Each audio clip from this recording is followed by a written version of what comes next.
Isang pinagpalang linggo mga kachabu. Hello, andito na naman po tayo sa likod.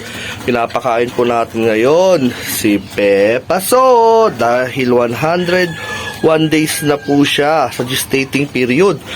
Ilang araw na lang po at makikita na po natin ang kanyang mga piglets. Excited na po ako dahil ito po first time niya po ito na manganganak siya. And hopefully po, mga healthy po ang alaga po natin. At first time ko rin po susubukan na dito tayo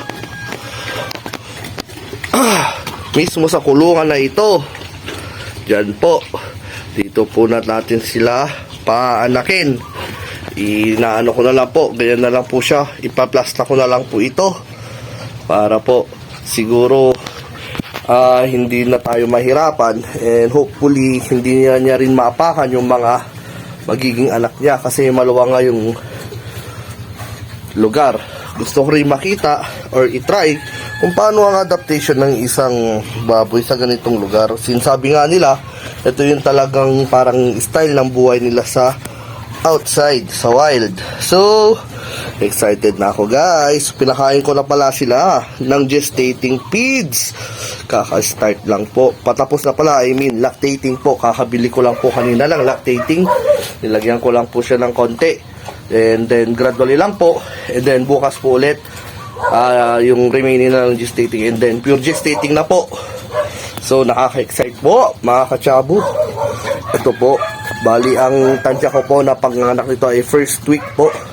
It's either 1, 2, 3 o umabot hanggang 6. Depende po. Kasi 114 minus 2 plus 2 po siya. Para po sa maano. Sinubukan ko na po siyang purgahin kahapon. Pero tumikim lang po siya ng pizza. Ayaw po niya. So ito na po. Sana po maganda po ang ating ani. Maraming salamat po mga kachabu. Balikan po tayo natin. Ano sinasabi ko? Iba-iba na. Balikan salamat. Ubus niya na rin po yung feeds niya. Bali 3 kilos po ang kinakain niya ngayon everyday. I-max po natin hanggang 3.5 hanggang 110 days po.